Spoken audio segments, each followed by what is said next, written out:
All right, brother, man. We are live from Mexico and Colorado. What is up, everybody? Welcome back to another weekly SEO jam that we are broadcasting here live on the Facebook. Just to illustrate, by the way, how much we appreciate you guys. The Lane Train had a skiing accident, is on one bad foot, is in the recovery stages. He can barely walk from one room to the next, and we're still making these for you guys, right? He could go on the disabled list and take the month I have a off. scooter. I officially own a scooter. Yeah. And he's in Not the the time motorized where kind. he's still dealing with 3 feet of snow, right? So it's never Oh, we only easy got like time. an inch last night, but it was icy. It was like wet, Yeah. really heavy, wet snow. And then when I went out this morning, it was like all ice. So because it got down to like 20 degrees or like early this morning, so everything froze. Can I just say I don't miss that? It's like it got down to like 72 here, and my ass was freezing. I lived in Florida for 26 years, so like in the southern part of Florida. Yeah. So I had my fill of that. And there's parts of it I still miss for sure. Like it's nice in wintertime when it's like January and everyone else is freezing their balls off, and you just walk outside in shorts and sandals, short sleeve shirt, but when it's 99 with 1,000% humidity in the middle of the summer, it's not as nice to be in Florida. I feel you. I don't miss that at all. Yeah. All right. Anyways, let's talk some SEO. So you had mentioned big update in the Google world, diversity update. Shit is moving, and as many of you guys out there are running campaigns for yourselves, for clients, and things like that, and maybe like even affiliate sites and stuff like that, you probably have noticed some changes. I wonder, Lane, if you could kind of break down like what's happening. Yeah. So, all right. So so Google didn't announce this. All right, this wasn't like a official announcement of an algorithm update. This is just something that they rolled out, and they so I started hearing about it in February. It was like rolled out like late. Actually, this is first week of January is what SE Roundtable is telling me, and but we really didn't start hearing about it until February. And I heard little creaks here, little creaks there. It's again because it wasn't announced. It didn't really make news like a normal algorithm update would make news. And so, but what started happening is SEOs in the industry that track a fair amount of movement and or have a lot of campaigns and can see movement in their at scale started reporting on it. So I figured it would be good to talk about this because it is a real thing and it is really affecting a fair amount of local businesses. So this isn't a national or global organic type of update. This is more something that they released into the maps or the local algorithm. I'll share my screen here real quick and just kind of show you guys.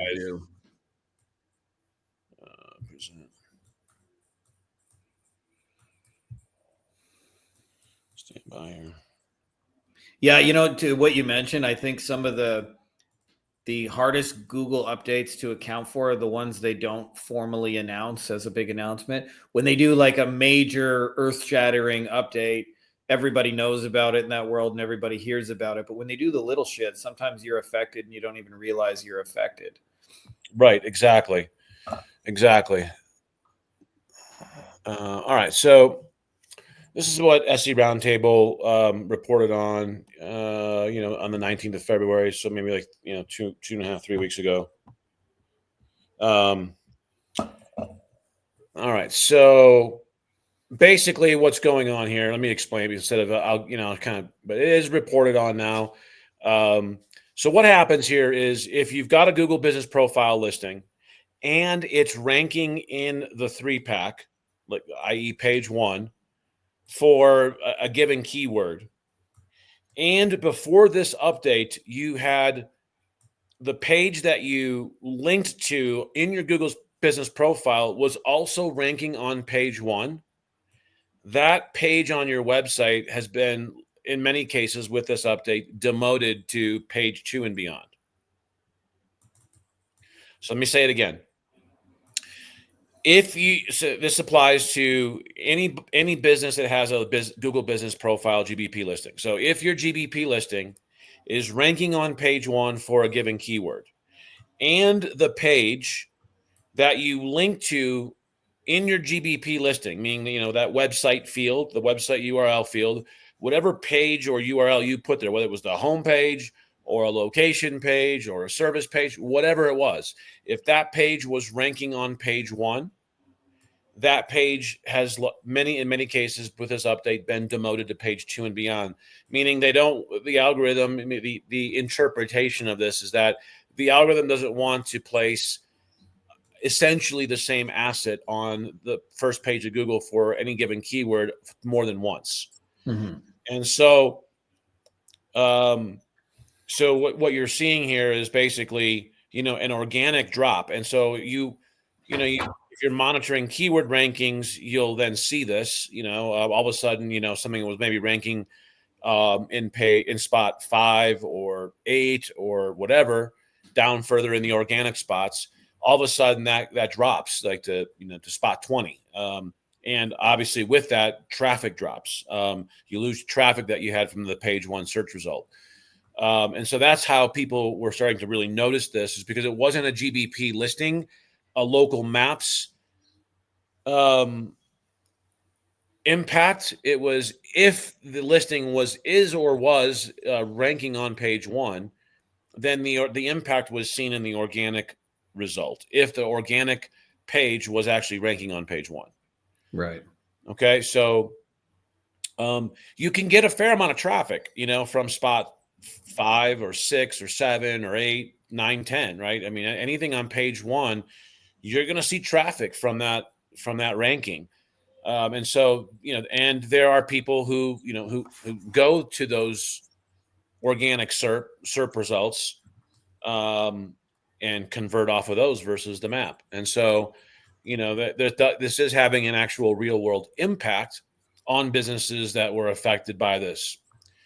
So, kudos to Joy Hawkins. I'll give her a shout out. She had done some research on this, and she's with Sterling Sky, and she started reporting on a potential fix on this is to replace the URL in the GBP listing.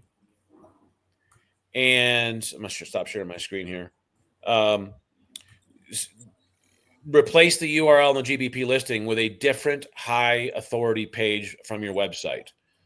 So a lot of instances, people, even SEOs, agencies have put the home page, the root domain URL in that field for the GBP listing. And so if the home page was ranking on page 1, now the home page is gone. A really good fix to this would be to put the location page for the actual city, if you have a location page on your website or on the client's website, to put that location page URL in the GBP listing. And if you're like one of these businesses that has like 10 different location pages on your website because you're targeting 10 different cities in your service area, you would want to use the location page with the actual city that it correlates to the city in your GBP listing. You could also test this with a service page that's highly ranking. What you want to do is you want to go to Google Search Console and get some insights there on what are your best pages that are ranking, and substitute out the page that was in there that then got demoted and put a different page in there that's a high authority, higher ranking page from your website in that field for your GBP listing. And what's been reported is that in many instances, the rankings that page then comes back all of a sudden into the new page, comes into the page 1 search results. So that, in a nutshell, is what has been coined the diversity update. It's not been coined by Google because it wasn't an official release by Google, but it definitely has been rolled out somewhere in one or more parts or systems in the algorithm. Yeah.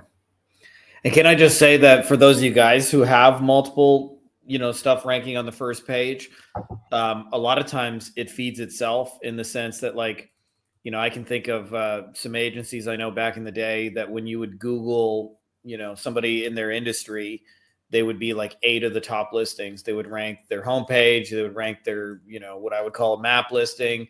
They would rank, their directories. They would rank location specific pages. And so, chances are that the conversion is going to be much higher when it seems like almost like Google is recommending you as the single resource. And so, that's my way of saying having 2 listings is better than one. Like gives you in theory, it should be 1 + 1 = 2. But in my experience, it's more like 1 + 1 = 5, where them seeing you multiple places on the first page just makes you more authoritative, I think, anyway. Yeah, for sure. So anyway, it's not like a huge thing, but it's pretty straightforward. You can pretty much see this in either Google Analytics or Google Search Console. You should be able to visualize that page being demoted in the keyword rankings. You should see a traffic drop of some level, depending on how much traffic that page was actually getting. And then a potential fix to this is to substitute in another high-ranking page in the GBP listing, and then I would do some things with that page, like run a Signal Genesis PR and put your first do follow link, in the PR to that new page that you've substituted in. Run some signals, some links to that new page, build some authority, get some activity around it. That'll help with the algorithm seeing that, and then seeing the correlation with it being now the website URL for the GBP listing. Yeah, I wonder if we could talk a little bit about that strategy, because you've mentioned this to me many, many times, but I think there's still plenty of folks who don't know what you're talking about, in the sense of like you built Signal Genesis for a reason, and the biggest reason being that most of the mainstream PR is essentially sending the link juice to itself. So you think you're creating rankings, you think you're publishing stuff, but they always publish it on their site first, so that when there's any sort of duplicate content, they're seen as the original, and therefore they're the authority on it, and they get the rankings and not you. And when you built Signal Genesis, the whole purpose of this was to do the opposite, is to make the website the authority, because you built it for rankings. So I wonder if you could just talk a little bit more about kind of how that strategy works. Obviously you and I have had discussions about it, but I don't think everybody, necessarily knows about what I just kind of mentioned. Yeah. So, Matt and I started Signal Genesis back we launched it, I think, like December of 2018. And the concept behind it was largely what Frankie just described. I had been testing this in our SEO campaigns because we were using press releases, and over about the previous 3 years or so, and they had really great effect in the SEO world for a while, and then they started to diminish in effect. And this was kind of in the early years of digital PR, as the whole PR industry was kind of shifting from paper and press releases going out in newspapers, and now it was all going digital. And so the algorithm was really liking it in the early days, but I think there was several updates that started to diminish the effect of this. And the diminished effect of it was largely because the authority started, instead of going to the subject or target entity of the press release. So if a press release is about Joe the plumbing, Joe the plumber's company, and the press release was talking about something that Joe the plumber's company did in the community, or whatever. If you put a couple of links in there and all that, you'd see some good pops, at in your rankings if you did that in the early days. And then I think Google kind of caught on to that, and it started transferring the authority really to the big PR companies that were the big hubs of putting out all the press releases. So when you wanted to put out a press release, you have to go to a company and pay them several hundred to several $1,000s. And they would do the distribution out to their, the news outlets for you, because they had the kind of the connections there. And so, I started to examine all this and look at all this. And so the big aha moment on this was I was using several of these third-party PR companies to distribute, and they always required, like, they had these disclaimers that the content had to be original. And it couldn't be, published anywhere online anytime prior. It had to be an original, unique story. And that's when, I tested it one time by publishing the press release to, I created a blog category on my client's site called press releases. Mm-hmm. And then I published the press release to the blog, into the press releases category, and I published on their site first. And then I sent out the press release through 2 of these companies, and they both rejected it. And I was like, well, why? And I'm like, and they rejected it because they said that the content already existed online. So clearly their systems were doing like a copyscape type of scan, to see, does this story or this press release, this article exist anywhere else online, or is it unique? And I thought, well, why does this even matter? Like, it's only on their blog. It's not like, but it occurred to me that this was an underlying issue as to why the press release, the efficacy of press releases was diminishing. And it totally made sense to me that this was really all duplicate content. When you send out a PR in the digital world, it's a reprint. In fact, in the actual, in the back end news world that I started to deal with through Signal Genesis, they call them reprints. Even if they're digital, they're the digital reprint. Yeah, meaning it's duplicate content. And so, very basic knowledge of SEO, even back then, was, wherever the content is published first becomes the canonical, is the official term in the industry. It becomes the author. It becomes the original author of that content in the eyes of the algorithm, right? It sees that content. That's if the content gets indexed, crawled, indexed, and by the bot. But it's subject to that happening. That's part of the goal and the purpose of an SEO is to make sure that the content you're putting out gets indexed. Otherwise, if it's invisible to the algorithm, it's worthless from an SEO standpoint. So, so I'm like experimenting with this, and they reject my PR, and I'm like, these suckers are trying to steal the authority. That's what they're doing here, because it doesn't matter to the news outlets whether this press release exists on my client's website first. Like, the news outlets weren't doing the check, right? But the third-party PR companies, the PR Newswire, the Globe Newswire, the EIN Press Wires, I could go off. There's a dozen of them or so, the big ones, right? All of them were requiring to have it be original content when you send it to them, and then they would, distribute it out. And so when they rejected it, that was kind of my aha moment. Like, these suckers are stealing the authority from an SEO standpoint, because they want the press release published into their newsroom on their domain first, and then it goes out for publication. Yeah. Because the almost invariably, every time you send out a press release, if you do an exact match search for the title of that press release, the number one result is going to be the newsroom of the PR company, the third-party PR company that you hired and paid to do the distribution of the press release for Joe the plumber. Their newsroom would rank number one. And then you might see some news outlets and stuff like that. And so, their newsrooms on the PR Newswire, the Globe Newswire, their newsroom, EIN Press Wires, they're famous for this. Their newsrooms have high authority, their domains, because they're publishing thousands of press releases to their domain every day, right? And so the algorithm is there. The bot's there, and just crawling and indexing new pages all the time. There's lots of activity, and so they just build high authority very quickly. And so, but I didn't want to rank EIN Press Wire's newsroom, URL for the story about Joe.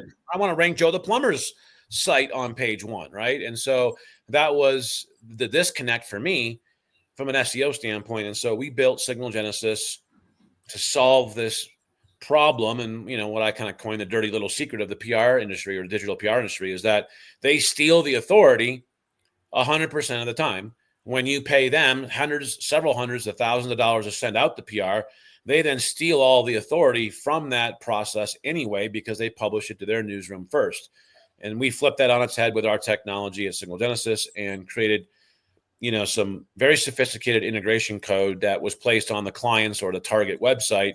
And it turned, it created basically a new page on the client site into its own newsroom. And so the newsroom started building authority from the client's target domain because the site in our process, the press release would get published to the newsroom on the client's website or target website first. And then it would go out for distribution out to all the different news and media sites around the US and what have you. So, and that proved to be extremely effective for us from an SEO standpoint, and still is today. I sold the software company Signal Genesis to Search Atlas last year in August. About last year we closed on that. So Search Atlas now owns Signal Genesis, and they have it both still as an external offering, standalone offering, and they've also integrated it into the Search Atlas platform for their users who can then tap into the power of our process and all that through the Search Atlas account directly. So I like it, my man. The dirty little secret. I'm glad I never get tired of you hearing about or telling us all about the dirty little secret of the PR industry, because it is really like you said, it's usually at least several $100s to publish a press release.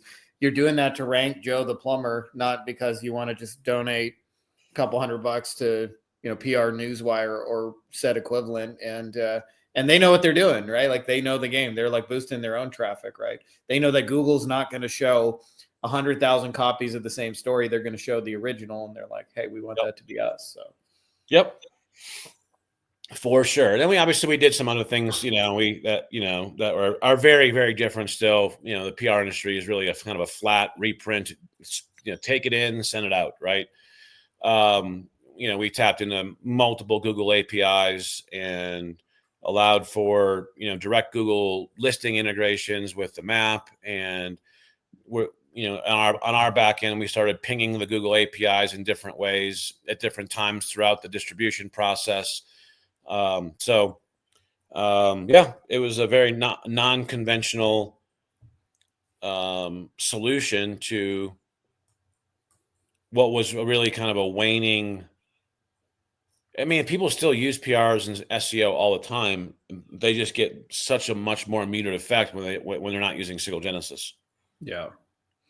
I wonder if we could talk because we started this chat in the diversity update, we kind of touched on some PR for folks who are out there and kind of want to stay on top of this, but don't want to have to monitor 18 different websites. Like, how can they work with you personally or be close to you so that they find out about this stuff kind of in real time as it's happening? Awesome. Yeah. Thanks. So I created the SEO Success Academy. I launched it late last year, like fourth quarter last year. And what I'm doing, and I have literally myself plus another full-time assistant with me, we are daily culling through all the different SEO industry websites that are reporting on news and different things, right? And there's a lot of just noise out there. Yeah, I would say most of it, by the way. Yeah, I mean, in terms of do I need to really pay attention to this and implement this potentially into our execution and fulfillment of an SEO campaign or all of our SEO campaigns? Like that amount of news is very, very small. And so between the noise and the actual just the news and magazine and SEO industry, along with the noise that exists, especially in Facebook, with self-proclaimed gurus and people who are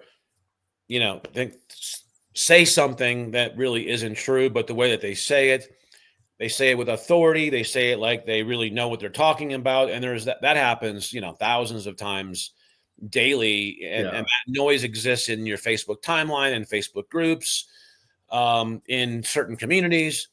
And so, what I found is that there's all this noise in the industry, and it's noisy, and it's time consuming to try and sift through all that and figure out Can I give one little example of what you just said? Because I remember in the early days, people used to say you can only build links so fast or Google's going to get really mad at you. And so I thought there was an upper limit of if I build more than 5 links a day, Google's going to ban my client sites and things like that. And so I I did this very timidly. And then one day it occurred to me that like real authority sites, like say like a CNN or an MSN or whatever, like they would get 100,000 links in 5 minutes, and it was very normal. So like clearly the limit had to be higher than the gurus were saying, and it had more to do with what and where and the kinds of links you were getting, not necessarily the speed.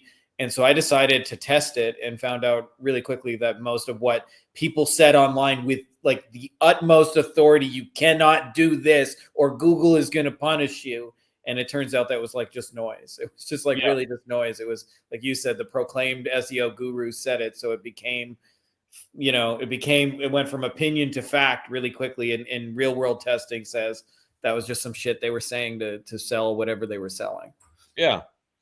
Exactly. I mean, and that's so that alone, is a big part of the problem that we try to solve in SEO Success Academy. Is we give basically two articles articles in a Success Academy every day that you should potentially pay attention to and read.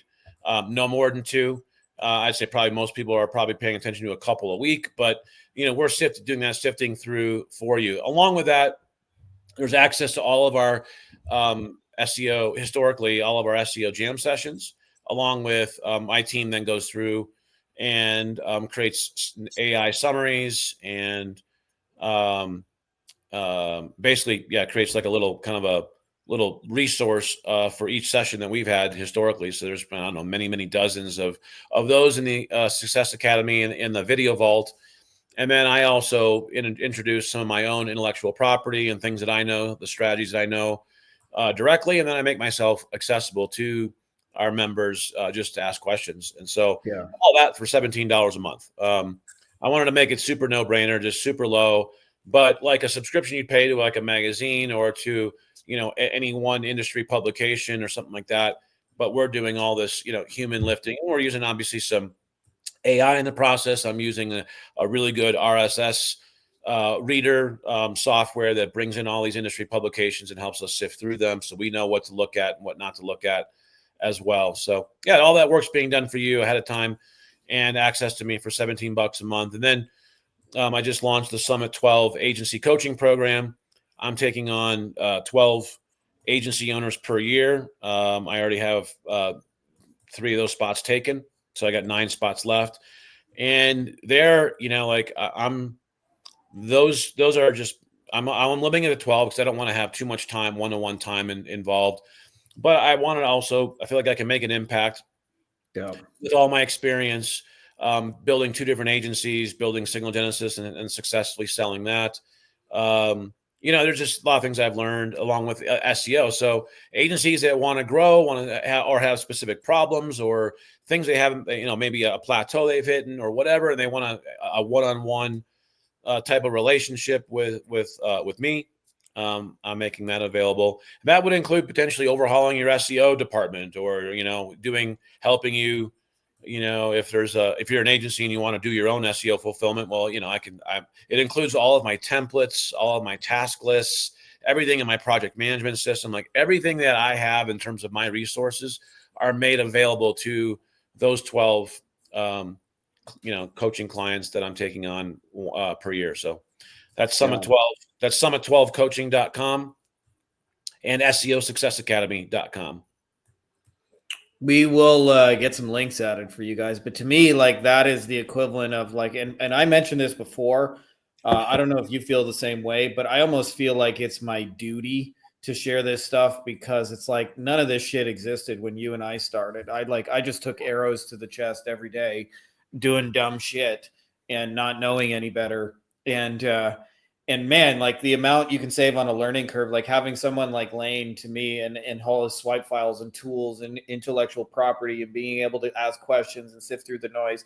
Like to me, it's the equivalent of like you get a magic genie and you can just rub it and go, all right, magic genie, how do I rank my clients' websites today? And then it goes, ching, and then gives you the answer without all the indirect steps and goes, here's the tool or swipe file to do it. Like to me, if that ain't worth $17, I don't know what is. Especially for those of you guys who are actually actively doing this for clients right now. I need to start promoting it more. I hired a company to start running a Facebook ad campaign for me to promote SEO Success Academy more because my organic reach is so limited, and I promoted it there a little bit, but Facebook just throttles your reach, on, especially with me, because I post, probably 3, 4, 5 times a day at least,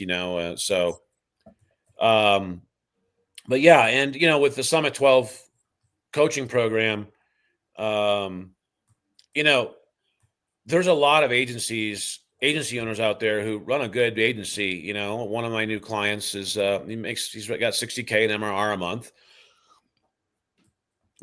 and the other guys that I got is like 20, but they're working 12 hours a day. They're working way too hard for that. And it's you know building a company that runs on its own is not easy. It definitely takes some skill sets. It definitely takes the awareness that you're never going to have all the skill sets yourself to do it all. Like, Can I also add that I feel like our business model is especially complex for that, because it's a service, it's a high touch thing versus like, say somebody who's selling an e-commerce widget that they drop ship in the mail, where it's not going to be nearly as high touch. Like our stuff is very, very high touch. And for that there's reason, so many moving parts in digital marketing. Yeah. So it's very complex. It can be very, very profitable. And it can be an amazing business because you can literally work from the road or work from wherever you want. But if you can't really travel, traveling is no fun if you're stuck to your laptop the whole time because you still are, working 10, 12 hours a day to keep everything running. So, I took at least the last 2 years, because I've been keeping track more, probably the last 3 years, I've taken off at least 3 months a year. Like literally no shit, 3 months of off time. That wasn't always the case. So there were years in my agency where, as I was growing it, where, I had to be more involved, like I had to be, doing a lot more. But over the years, I've been able to put the different pieces and people in place and the processes to really have a company where I can truly take off 2-3 months a year and just like not have to worry. Like and with his injury, it doesn't really matter. I can take off if I needed to, and the company would still run without me. And that's, I think, the ultimate goal is to have a lifestyle, a company that gives you the ability and the freedom to have a lifestyle, both the economic freedom and the time freedom, to have a lifestyle that you can enjoy with your family, your friends, doing the things you love, not tied to a desk and a computer 12 hours a day, and stressing out. Which, by the way, is easy to do if you guys don't structure it. Ask me how I know. Ask Lane how he knows. We've both been there. It's like I feel like genuinely our business model is one of the best, but as you pointed out, it's also one of the easiest ones to build your own self-made prison and be trapped inside of your own machine. And I used to have people say to me, you're so lucky you can do it from anywhere. And this was long before the days of like people work from home and stuff like that. I was the only one I knew, could do it from my laptop anywhere. But the flip side of that is I was the only one I knew working Sunday nights. I was the only one stressed out on, certain times of the week. And eventually when you figure that out, you really, really remember it. And you really wish like, you could go back and go, man, I wish I would have known that 10 years ago so that I didn't have to. So working with Lane is the chance for you guys to take that 10-year learning curve and compress it down to like a 10-week figure it out. I'll say it's still going to be a year, because it's still, how it is. Like you can go to a mastermind and learn a bunch of really amazing things and then go home and not implement, the majority of it. And you have very little impact in your company or your business because you didn't implement. So, I still think, you can condense a lot of this learning for sure. I made it 12 months because I really believe that, you need time to implement and then assess and evaluate, implement, assess and evaluate, and put pieces in place. But I think you can make huge progress in 6 to 12 months inside of a business. One of the other things reason I did this is because, I'm a member of the 7-figure agency mastermind. Amazing. They're actually down in Miami right now with their intensive. I'm a member of the POD, Prospecting on Demand mastermind, with Alex Schlinsky and Brian Downard. You and I are connected. I go to some of your masterminds. all of these resources that I've been a part of for, anywhere from 5 to 10 years are also part of all of this, like just, but the problem is that I've had actually 2 of the people that have joined the coaching program have been like, the group things, are great. I learned some amazing things, but I really need somebody to help me one-on-one and hold me accountable. And I think accountability, is really good, obviously, if you want it, but it's hard to find someone who will actually really speak the truth in love, and hold you accountable to things. And so, that's one thing I promise everybody that comes into my program is that, hey, you're going to get the truth in love, and there's going to be some accountability there. And that's what the one-on-one affords. When you're in a group, it's really a lot harder. The accountability is a lot harder. Yeah, for sure. And I can attest to that as somebody who runs a group. Also, I just want to add that you were clearly saying that of all the cool things you go to, mine was the coolest. I'm just throwing that out there. Of course, absolutely. No, we like to acknowledge there's definitely some other cool folks in our industry that are also worth learning from. I feel like it's a small number. Like it's probably less than 10% of the quote unquote gurus you see online. Many of those people that like really talk the loudest have never even had an agency for 5 minutes. And if you've done this for more than 5 minutes, you can tell they usually only talk about booked appointments and they never talk about fulfillment in teams or legal and accounting and all those kind of other pieces that are sometimes less sexy, but exist in the machine. So I'm glad you're bringing that. And I think, like to your point, a lot of folks could use some accountability on that. Can we just one more time get that link? And then we'll. Summit12coaching.com, summit12coaching.com. All right, cool. Well, I think we should call it a show there, my man. Yes, sir. Yes, sir. So we talked about the diversity update today. Don't forget, if you see that, you'll probably see that inside Google Analytics and Google Search Console with the rankings dropping for that specific page. And try to substitute something else in there and see if that helps bring that page back in, or the new page back into page 1. Yep. Peace out. Appreciate you guys. Yeah, appreciate everyone. Appreciate you, Frankie. Have a great afternoon. Right back at you, Lane Train. All right, buddy. See you guys.